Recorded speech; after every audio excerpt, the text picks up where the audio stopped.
My name is Bailey Rhodes, 26 years old, and on the night that was supposed to bring my family together, my mother looked me straight in the eye and said, "You have 48 hours to move out." For a moment, the world froze. The glow from the Christmas tree flickered across the table, casting soft light over faces I thought I knew. No one spoke. Not my father, not my sister. Just the quiet hum of the heater and the smell of roasted turkey filling the air, warm, suffocating, and painfully ironic. I stared at them, waiting for someone to laugh to say it was a cruel joke, but no one did. My mother's knife glided through the turkey as if she hadn't just shattered the last piece of peace in our home. My father took another sip of wine. My sister scrolled on her phone, pretending none of this was happening. That's when I realized something. Sometimes betrayal doesn't scream, it whispers through ordinary moments, wearing the face of family. I didn't ask why. I didn't beg for reason. I just sat there watching people who shared my blood act like strangers. Every heartbeat felt heavier than the last, echoing inside my chest. When the night ended, I walked to my room, packed my bags, and decided this would be the last time I ever dined at that table. The next morning, I left without a word, without a backward glance, leaving them the rent, utility, and tax bills I'd already stopped paying. Before we continue, share your city and the time where you are right now. I want to know how far this story about family has spread. The morning after I left that table, one thought wouldn't leave my head. How did we even get here? It wasn't always like this. There was a time when our house in Tampa was bright and easy. My father, Edward, wore his police badge with pride, and my mother, Margaret, worked part-time as a nurse at the local clinic. We weren't rich, but we had rhythm. Bills were paid, birthdays were celebrated, and dinner meant laughter instead of silence. Then Dad retired early after a back injury, and everything changed. The pension was small, the medical bills weren't. Mom picked up extra shifts, but her smile grew thinner each month.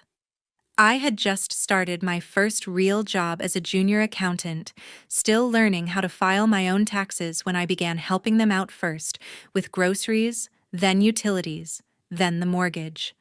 It felt natural. That's what good daughters do. At 21, I thought money was the easiest way to show love. Every time I sent part of my paycheck home, Mom would say, "You're such a blessing, Bailey." And I believed her. I didn't realize that helping out would soon turn into holding everything together. Hannah, my older sister, had been drifting for years. She quit her marketing job because, as she said, she needed time to find her passion. That passion turned out to be yoga retreats and online shopping. She moved back home, claiming it was temporary. It wasn't. Within months, she was living entirely off the household I paid for. When I brought it up once, Dad sighed, saying, "She's just figuring things out." "Don't be so harsh," Mom added softly. "You've always been the responsible one, Bailey. You understand." That sentence, "you understand," became a leash around my neck. It excused everything. Then there was Lydia, my youngest sister, barely 19 and still in college. She was bright, hopeful, and too afraid to ask for help. So I offered before she could. I paid for her tuition, her textbooks, even the used car she needed to get to class. I didn't tell anyone. I wanted her to have a chance I never did, to start life without the weight of debt. Month after month, my salary disappeared into their hands. I'd tell myself, just until Dad's pension increases, or until Mom's overtime kicks in, or until Hannah finds a job. Those untils never came. By the third year, I was the only person in the family with steady income, and the only one pretending everything was fine. Mom stopped working nights, saying her back couldn't handle it.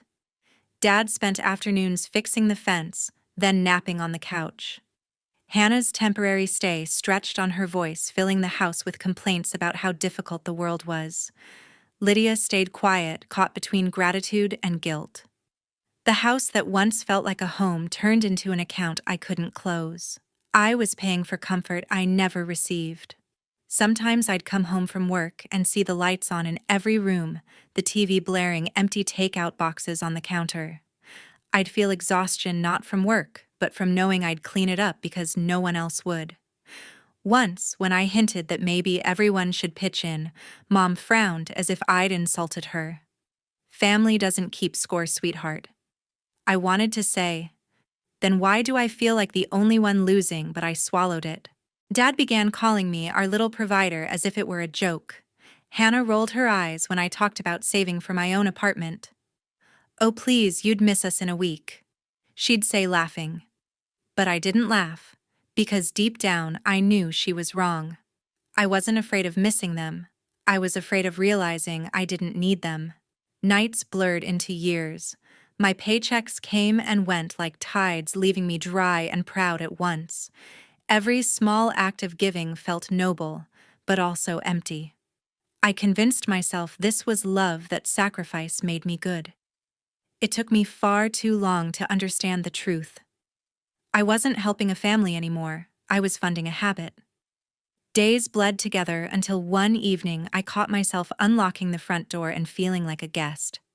By then, home felt like a rental I could never leave. Every corner of the house carried my paycheck, yet somehow none of it felt mine. The walls echoed with the voices of others, and my name existed only when something needed to be fixed or paid for. Mom had developed a habit of reminding me to be grateful. You should be thankful you have a place like this, she'd say, while folding laundry I'd bought with detergent I'd paid for. Not everyone gets to live under a roof surrounded by family. I wanted to reply that family wasn't what surrounded me anymore. It was responsibility, but I bit my tongue. Gratitude had become a one-way transaction. Hannah, of course, always found a way to turn my efforts into a punchline. You really think money buys respect, little sister, she'd tease. Reclining on the couch, I'd financed her nails freshly done. She'd say it with a grin that wasn't cruel enough to start a fight, but sharp enough to draw blood. I'd keep my voice steady sometimes, choosing silence over the exhaustion of explaining myself. The more I gave, the smaller I felt inside my own home. Dad stayed mostly out of it. He'd glance up from the TV, sigh, and mutter something about letting women sort their issues. He preferred comfort to confrontation. The remote in his hand was more familiar than the idea of taking a side. To him, peace meant pretending nothing was wrong. Each evening followed a pattern: Hannah lounging in the living room, Mom complaining about bills as if she wasn't holding my debit card, Dad quietly checking the sports channel. I moved around like a ghost, paying for everything, belonging nowhere. The house smelled of warm meals I bought but rarely ate, of perfume that wasn't mine, and of resentment that wasn't theirs to feel. Sometimes Mom would make little remarks while I worked late at the kitchen table. You know, Bailey, when I was your age, I didn't have someone taking care of me. Her tone carried pride, but also accusation. I wanted to ask why she couldn't see that I wasn't being taken care of. I was the caretaker. But arguing felt pointless. In this house, logic never beat guilt. One night when the air conditioning broke down, I called a repair service without asking anyone. The next morning, I found Mom on the phone telling her friend, "Oh yes, we got it fixed. Edward handled it." I stood there invisible again. It wasn't about credit, it was about erasure. My work was only visible when it failed. There were moments when I thought about moving out, but guilt whispered louder than reason. They need me. I'd tell myself, even as Hannah joked about our little ATM. Lydia tried to defend me once, saying, "Bailey works hard for all of us." Mom immediately corrected her. "She works for herself, sweetheart. We all contribute in our own ways." I remember Lydia falling silent, realizing that truth had no room in that conversation. The imbalance became a rhythm. My schedule revolved around their needs: rent payments, grocery, runs, emergencies. Their lives moved freely while mine was pinned under expectation. At night, I'd lie awake listening to the hum of the refrigerator, the ticking clock, and sometimes the faint laughter from Hannah's room. It sounded like a celebration I wasn't invited to. The breaking point came quietly. One afternoon, after paying another overdue electric bill, I walked into the kitchen where Mom and Hannah were talking about redecorating the living room. I mentioned almost casually, maybe everyone could chip in for the next month's utilities. The room fell silent. Mom froze, then turned to me with a look I'd seen before, a mix of pity and disappointment. Bailey, she said, her voice sweet, but sharp. Families don't keep score. That's not how love works. I stared at her, trying to find the logic in her words. Hannah smirked, stirring her coffee like she'd just witnessed a lesson being taught. My throat tightened. I wanted to ask why love always seemed to cost me the most, but the answer was already written across their faces. They didn't see imbalance. They saw order, the kind that kept me at the bottom, holding everything up. That evening, I sat alone on the porch while the sun slipped behind the neighbors' roofs. I could hear laughter from inside, the same laughter that used to make me smile.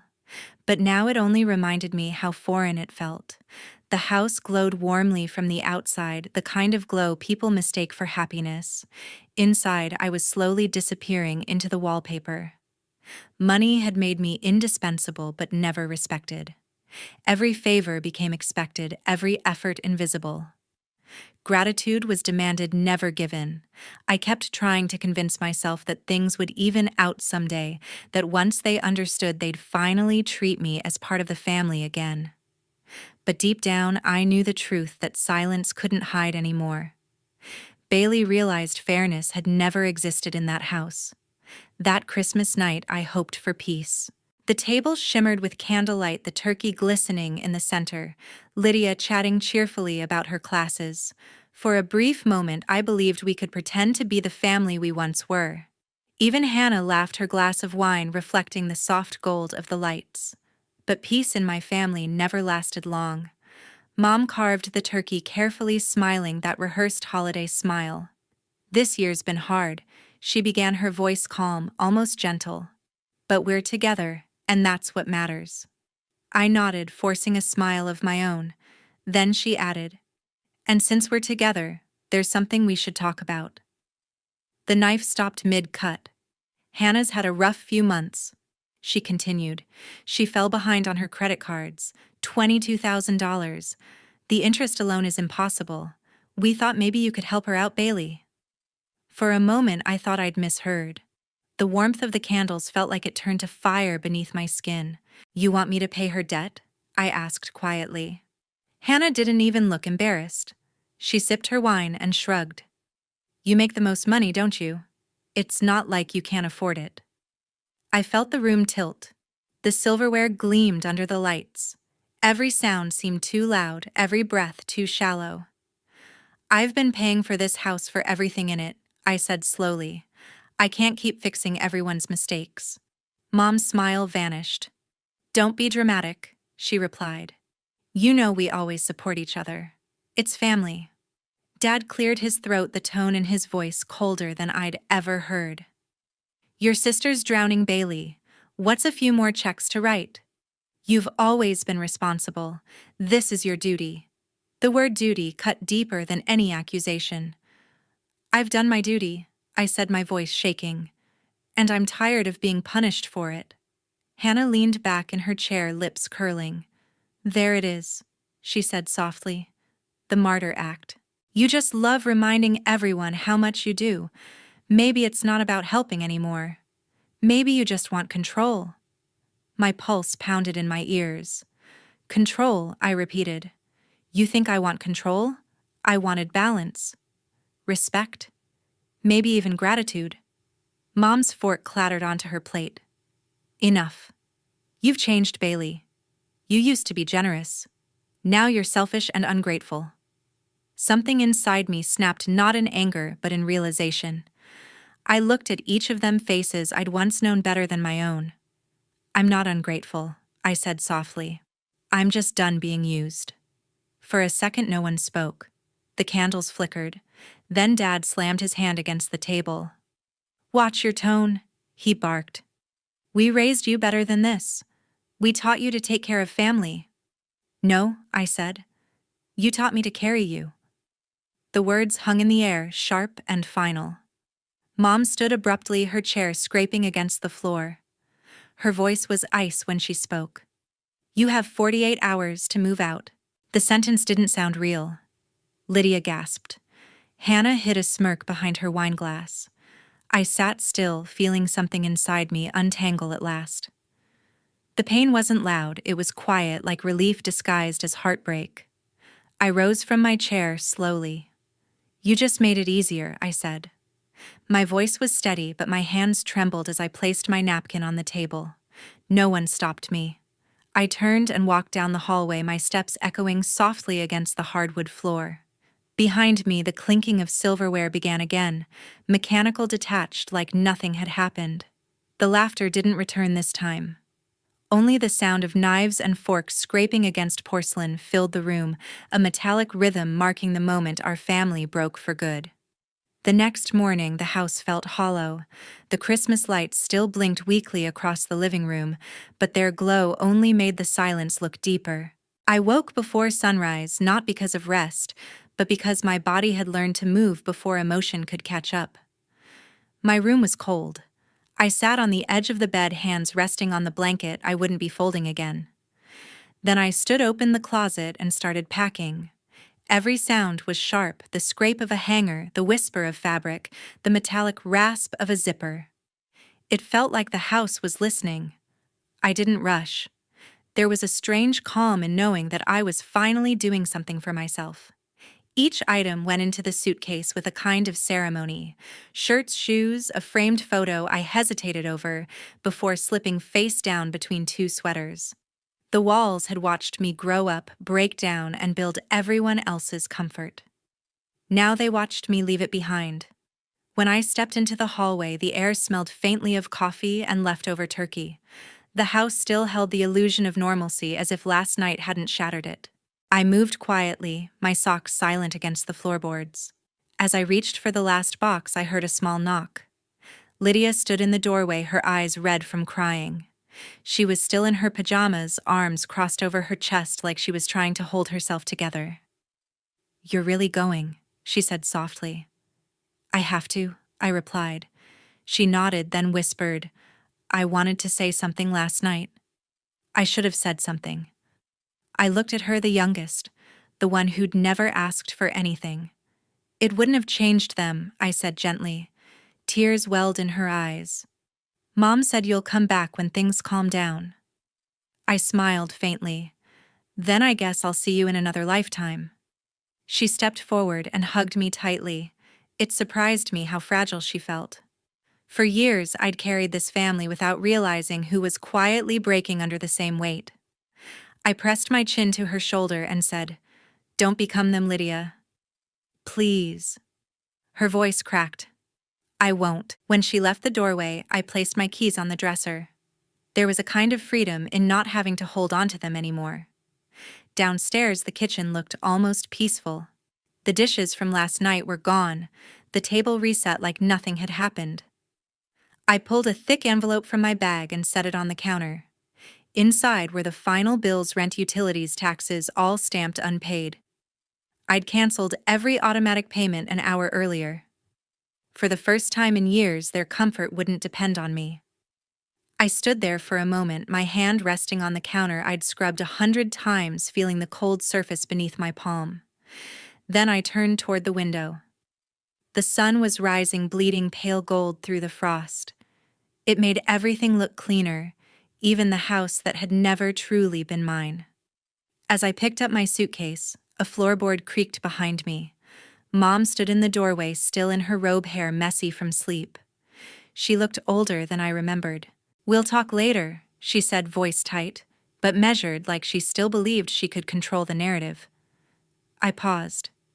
"There's nothing left to say.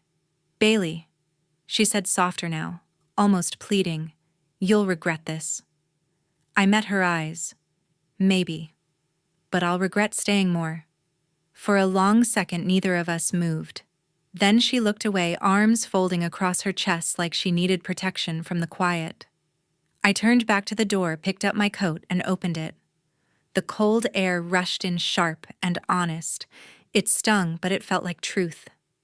Behind me, Mom muttered something I didn't catch. It didn't matter. On my way out, I stopped in the hallway and took one last look. The photos on the wall, vacations, birthdays, the illusion of unity stared back like witnesses. I'd spent my whole life trying to keep those frames from falling apart. Now I realized they'd been crooked all along. I stepped outside. The driveway was covered in a thin layer of frost each step, leaving a mark that glimmered briefly before fading. My car waited at the curb, a small ordinary thing that had suddenly become my escape. I placed the suitcase in the trunk and stood there for a moment, breathing in the quiet.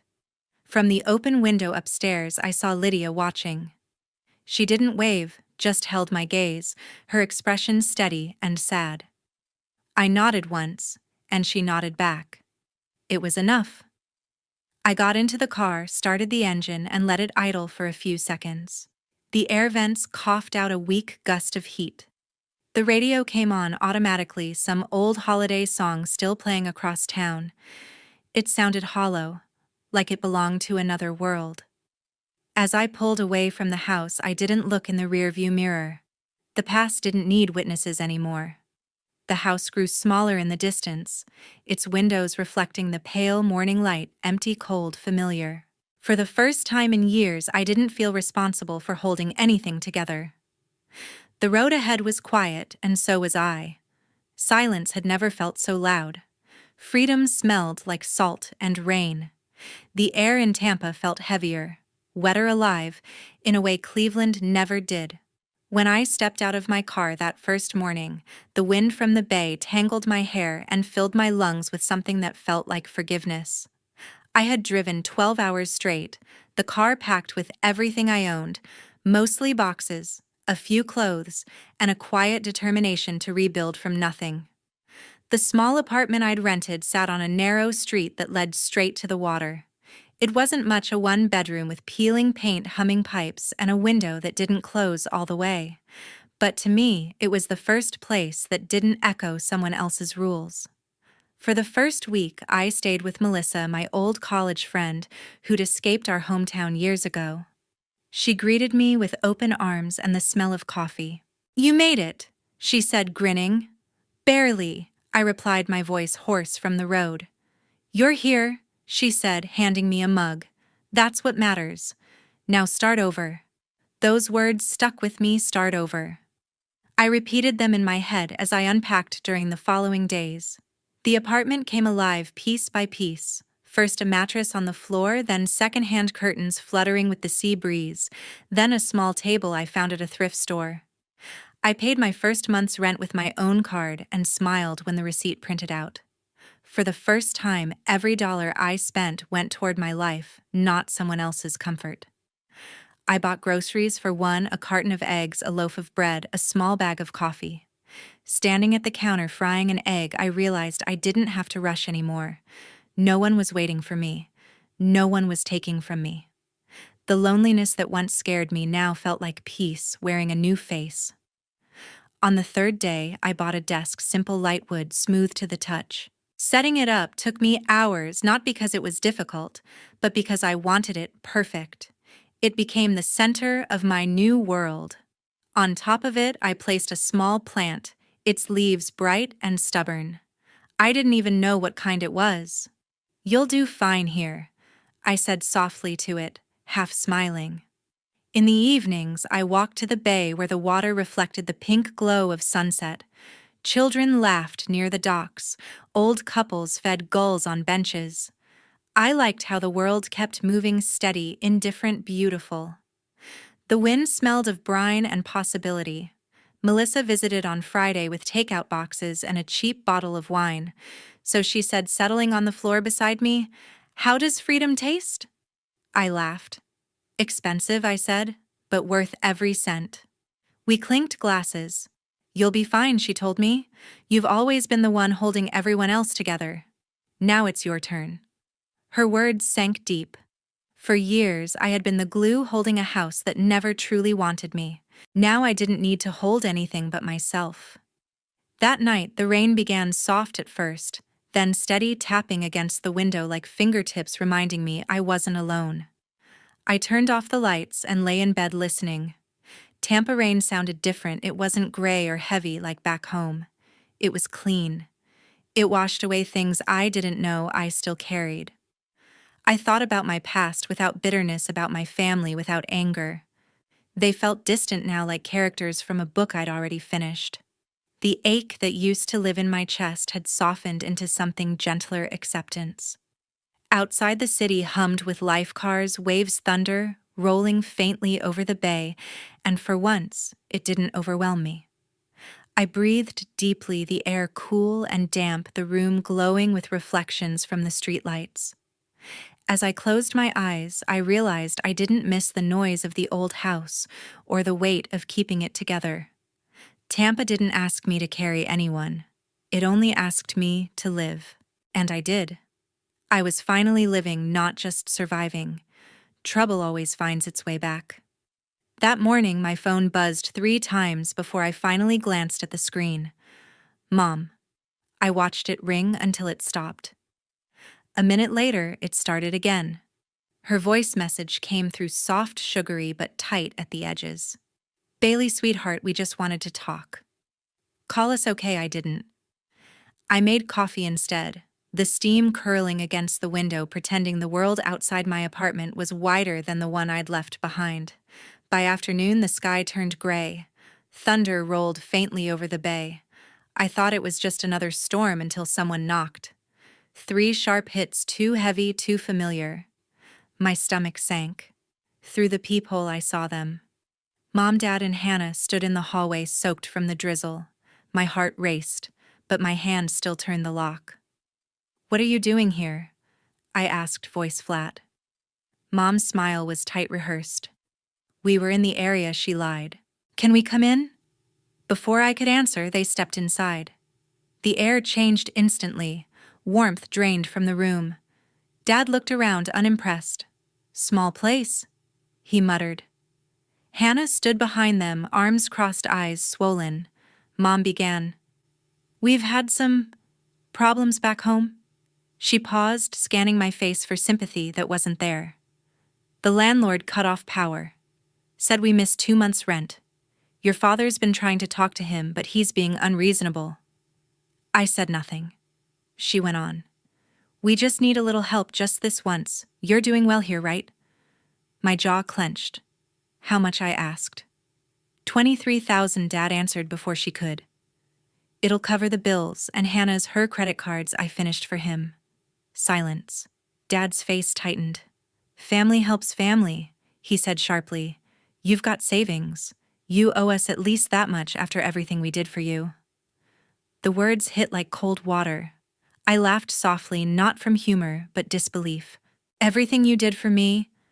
Mom stepped forward, voice trembling. Bailey, please. We're struggling. I know you're angry, but we're still your family. You taught me that love means debt, I said quietly. I'm done paying. Hannah sniffed, her voice cracking. Please, Bailey. It's not my fault. I didn't ask for. You didn't stop asking either, I cut in. Every time I helped, you wanted more. I kept waiting for someone to say thank you, but all I got was silence until you needed me again. Dad's temper flared. Watch your tone, he barked. We didn't raise you to talk to your parents like that. I met his eyes. You didn't raise me at all. You just drained me. He opened his mouth to argue, but I was already done. I walked to the door, held it open. You should go. Mom's voice broke. You'll regret this. Maybe, I said. But at least it'll be my regret, not yours. Hannah's tears fell freely now. Please, can't we just start over? I shook my head. I did. You didn't. They stood there for a moment, 3 people who once defined my world. Now strangers I barely recognized. Then Mom sighed, whispered, Let's go. Dad hesitated, then followed. Hannah turned last, her face a blur of guilt and fear. I didn't move until the hallway went silent again. I locked the door, leaned my forehead against the wood, and let out a long breath. Outside, the rain picked up, pattering against the window like applause for a decision too long delayed. For the first time, I didn't feel guilt. Just space, clean, quiet, and mine. The kind of silence that used to frighten me now felt like proof of freedom. I made another cup of coffee, sat by the window, and watched the streetlights flicker on one by one. The storm outside kept raging, but inside it was calm. I knew this peace would last, Not because they were gone, but because I finally meant it when I closed that door. Months passed before their names stopped appearing on my phone. At first, I'd still glance at the screen when it buzzed, a small part of me hoping for something different, a message that wasn't about guilt or money. But silence, I learned, could be a form of healing too. One afternoon, Melissa came by with takeout and an envelope. "Your sister sent this," she said. My hands froze. Which one, I asked, though I already knew. Lydia. The only one who hadn't come to my door that day. I waited until she left to open it. Inside was a short letter written in Lydia's careful handwriting. "Bailey," it began. "I wanted to thank you. You were the only one who ever told me the truth, even when it hurt. I used to think love meant giving up everything for others, but you showed me it's supposed to make you feel safe. I finally understand that love isn't debt, it's respect.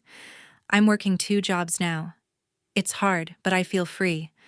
I hope you're happy where you are." I read those lines 3 times, the ink slightly smudged near her signature, as if she'd cried while writing. I smiled, not out of pride, but out of relief. Someone had understood. The chain had broken somewhere. Later that week, I heard from an old neighbor back home. Word travels fast in small towns. Mom and Dad had lost the house. The bank repossessed it after months of missed payments. They'd moved into a relative's basement, too proud to ask anyone else for help. Hannah apparently was still drowning in debt. Her car had been taken back after she defaulted. I didn't feel joy in hearing it. Just distance, like reading about strangers whose names happened to match my family's. Sometimes I wondered if they blamed me. Sometimes I wondered if they finally saw the truth. But those thoughts didn't linger long. Life in Tampa had a way of reminding me to stay present. The sunset still painted the bay gold, and the air still smelled of salt and possibility.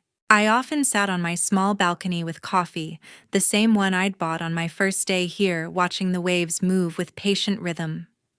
I thought about how long I had lived on survival mode, how exhaustion had become routine, and how quiet strength now filled its place.